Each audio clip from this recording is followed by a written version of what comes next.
Vamos a analizar este tema. Desde España nos acompaña Juan Luis González Pérez, analista político internacional, con quien vamos a conversar a partir de este momento. ¿Cómo estás, Juan Luis? Bienvenido. Gracias por tu tiempo para Telesur.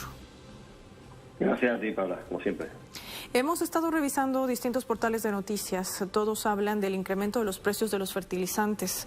Más allá del corte del suministro de granos, una determinación que además asume Rusia ante las sanciones y los paquetes tan drásticos que impone no solamente Occidente, sino también la Unión Europea.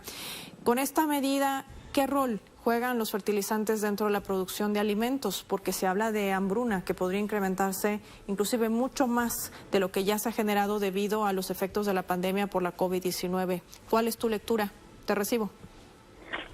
Sí, obviamente, si estamos en un momento en el que la producción de alimentos, sobre todo de alimentos de la cesta básica, ¿no? de la que usa prácticamente a diario toda la población del mundo, se ve reducida porque se está sacando a Rusia de la ecuación del mercado, lógicamente eso hay que suplirlo de alguna manera. Y la manera de suplirlo es producir más en otros lugares. Pero claro, si la producción depende fundamentalmente de la necesidad, al menos más del 50% de la producción depende de la asistencia de fertilizantes, y básicamente todos los fertilizantes baratos están en manos de Rusia, pues vemos que es un problema que no tiene solución.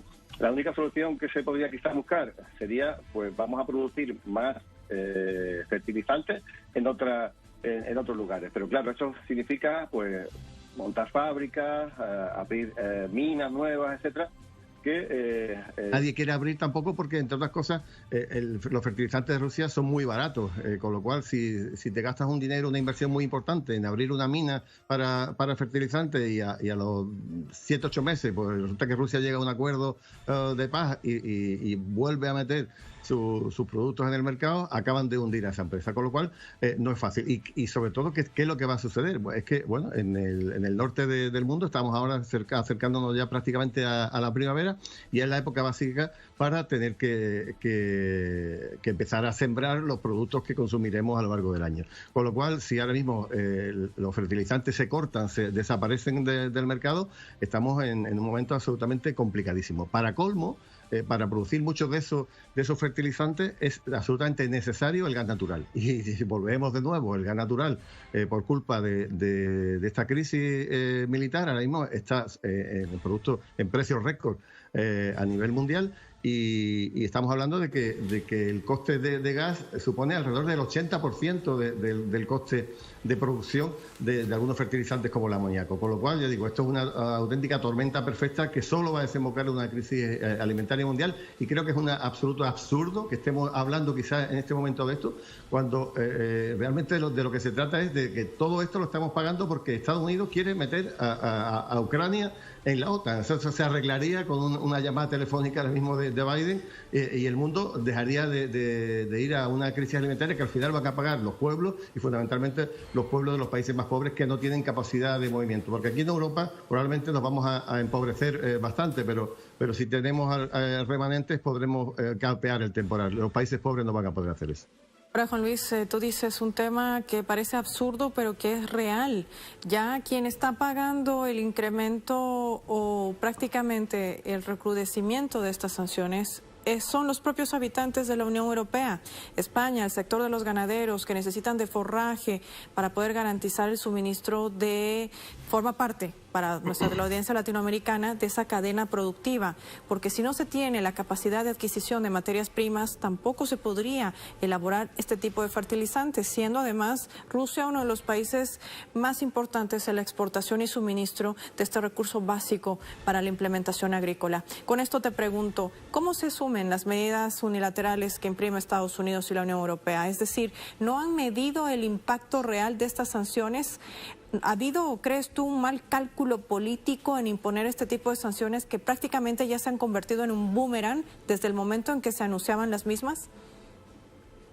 Yo creo que los responsables de la Unión Europea y fundamentalmente de Estados Unidos seguro que han medido la la repercusión, ¿no?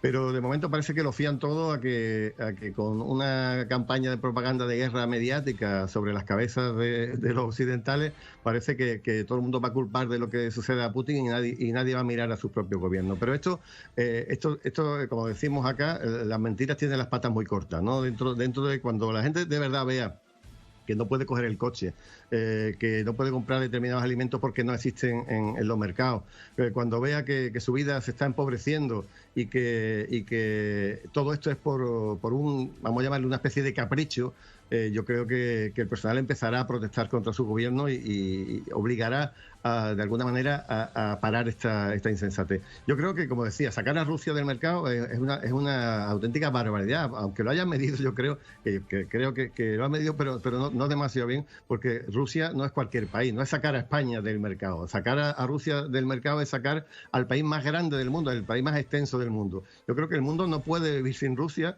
y a pesar de las sanciones económicas que están amenazando a los países que van a comerciar con Rusia, como vivimos en una época de crisis porque hemos llegado a una finitud de los recursos que realmente no hay suficiente para todo, creo que al final Rusia sí va a encontrar otros mercados y al final quien va a perder esos mercados fundamentalmente va a ser Europa. Rusia va a mirar a Asia, lo tiene absolutamente. Si se cierra Europa, se abre Asia. Ya dijo Pakistán que le compraba todo el petróleo, ya dijo China que le compra buena parte del gas y cualquier país que ante la tesitura de recibir sanciones de Estados Unidos o poder comer, yo creo que al final va a comprarle ese trigo o esos fertilizantes a Rusia.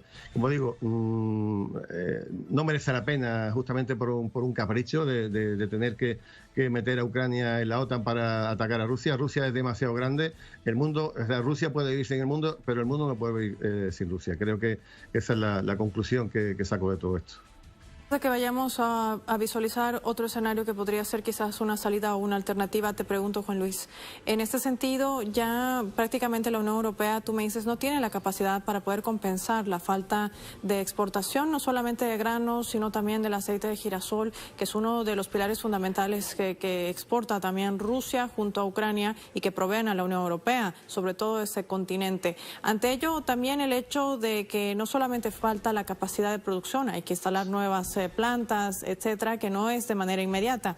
Y esto acrecienta una grave alerta que además ya realiza la propia Organización de Naciones Unidas. ¿Cómo encarar esta situación? ¿Cuál tendría que ser la salida? Y si realmente la presión del propio sector ganadero y el agrícola terminarán haciendo retroceder a la propia Unión Europea y a Occidente en estas medidas impuestas, en estas sanciones, porque la situación no solamente derivará en la falta de estos alimentos o escasez, sino también el hecho de que podrían inducir a una inflación mundial sin precedentes. Esto de verdad que se sabe cómo ha empezado, pero no se sabe cómo va a acabar. Ya hay, por ejemplo, en mi país se habla de que hay flotas de pesca que van a dejar de salir a faenar como los precios sigan como están. Hoy tenemos una huelga general de transportistas porque no pueden seguir trabajando a los precios que tiene la gasolina. Hay empresas como, no sé, como acerías industriales, como la mayor acería del mundo, que está en España, la no integral del mundo, la más grande que hay, que está diciendo que como el precio de la electricidad siga subiendo, va a tener que cerrar. Entonces, esto puede provocar en cadena una auténtica debacle económica que va a afectar a toda la ciudadanía europea, pero sin ningún tipo de distinción. Y no podemos olvidar que venimos primero de la crisis de 2008 por la subprime y todo aquello, de la cual nunca salimos, que luego se vuelve a poner otra crisis encima, que es la crisis del COVID, que tenemos unos problemas en la cadena de distribución de alimentos o de productos en el mundo, que sobre todo por barco, que tampoco estaba absolutamente resuelta, y de pronto nos metemos en una auténtica locura que digo, no sabemos cómo va a acabar porque parece que Estados Unidos está deseando de volver a repetir las mismas sanciones con Rusia, que hacerlo con China, con lo cual el mundo se va al garete. Yo creo que al final va a tener que imperar la cordura, la ciudadanía va a empezar a protestar porque no va a tener ningún tipo, a pesar de toda la propaganda, no va a tener ningún tipo de credibilidad lo que están diciendo, porque esto no va a merecer la pena en absoluto, y al final van a tener que tomar medidas, y esas medidas son llegar a un acuerdo con Rusia que lleva pidiendo Putin un montón de años, y ese acuerdo sería la neutralidad de Ucrania y, por supuesto, la autodeterminación con la independencia del Donbass. Creo que con esas dos cuestiones se solucionaría una guerra y se solucionaría lo que está a punto de caer sobre el mundo, que es una auténtica plaga, muchísimo peor que la que hemos vivido hasta hace unos años con el COVID. Esta situación podría escalar aún más. Es una de las grandes preocupaciones que marcan también expertos en economía, porque no solamente hablamos del incremento en los precios de varios alimentos, entre ellos el trigo, fundamental quizás para muchas naciones en la elaboración de algunos productos. El tema de los agroquímicos. Realmente existe preocupación porque la Unión Europea no tiene la capacidad para poder, de alguna manera, asumir el rol de Rusia en la producción de estos agroquímicos, estos fertilizantes para la producción, ni siquiera América Latina, porque recordemos que la Unión Europea tiene ciertas restricciones para poder importar este tipo de agroquímicos, como es el caso de Argentina y Estados Unidos. Podría comprarles tranquilamente, pero tendría que modificar sus restricciones, algo que no les sería fácil. ¿Verdad, Juan Luis? ¿Qué opinas? Evidentemente, si encima de lo que tenemos en estos momentos ahora empezamos a hablar de países que están sancionados, de legislaciones que impiden asumir ese tipo de importaciones, desde luego lo único que se hace es acrecentar el problema. No hay tiempo, de verdad, o sea, que por mucho que creamos que se pueden buscar sustitutivos, ya digo, para esta cosecha, que es la que nos va a dar de comer a final de año, ya llegamos tarde. Es que yo creo que igual que algunos países sí se parece que se le va a dejar comerciar con Rusia a pesar de las sanciones, o porque Rusia, por ejemplo, sigue echando gas por los gasoductos hacia Europa, e incluso a través de Ucrania. O sea, creo que si queremos salir medianamente airosos de esta situación, pues habría que, incluso creo que los fertilizantes debían de ser considerados algo parecido como el gas, como un producto absolutamente básico, porque de él depende la economía y depende sobre todo la vida de millones de personas. Estamos hablando fundamentalmente si tocamos el trigo ruso o el trigo de Ucrania, estamos hablando de Oriente Medio, estamos hablando de África, dos zonas absolutamente al límite del aguante, que además ya se prevé incluso que puedan haber levantamientos. Esto ya digo, esto hay que pararlo como sea, y esto es una auténtica locura la que nos están metiendo las ansias belicistas de Estados Unidos, que no podemos olvidar que esto está todo previsto, está escrito en el informe RAND de 2019, y Estados Unidos esto lo ha hecho a sabiendas de lo que estaba haciendo, de provocar esta guerra y de las consecuencias directas e indirectas como esta que estamos viendo que pudieran acarrear. Unas horas escuchábamos hablar al presidente de Ucrania, Volodymyr Zelensky, que decía: estamos absolutamente claros que durante años nos han dicho que las puertas de la OTAN estaban abiertas para nosotros, pero sabemos que están absolutamente cerradas. No vamos a formar parte de la OTAN, decía Zelensky, en medio también de la respuesta de Rusia de sancionar a altos funcionarios de Estados Unidos, entre ellos el presidente Joe Biden, y de asumir la última determinación de salirse del Consejo Europeo, una determinación que han dicho que este organismo se ha convertido prácticamente en un uso político antirruso. Son medidas que además responden a esta escalada de sanciones que no están trayendo más resultados que simplemente tensionar aún más la situación al este de Europa.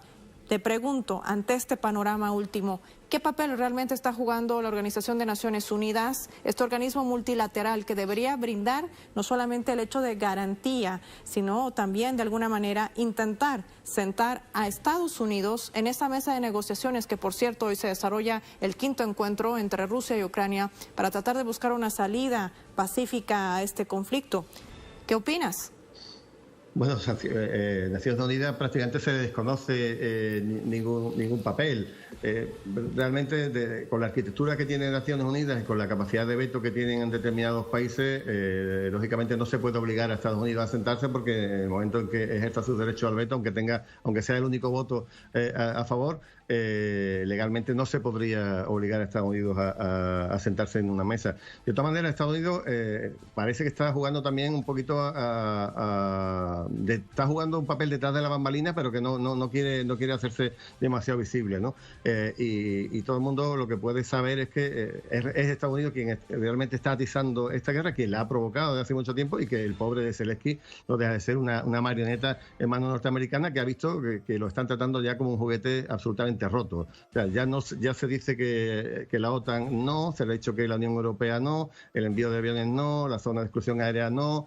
Entonces ya realmente no sabe qué hacer, porque la guerra la tiene auténticamente perdida. Rusia ya está en posición de tomar muchas de las grandes ciudades que estaban cercadas desde hace varios días, y que no tiene ninguna opción nada más que una auténtica rendición, ¿no? Pero es Estados Unidos quien está diciéndole cuándo se tiene que rendir o qué es lo que tiene que hacer. Yo no sé cómo se ha dado cuenta de que ha sido un auténtico títere, y que lo único que puede hacer es romper con los lazos con Estados Unidos y buscar de motu propio, utilizando la soberanía como país, que si la tuvo algún día desde que gobierna, de llegar a un acuerdo lo antes posible, que suponga, entre otras cosas, ya digo, la mayoría, la eliminación de estas limitaciones al comercio mundial, que lo que van a traer va a ser una auténtica fuente de hambruna y de muerte para la gran mayoría del planeta, ¿no?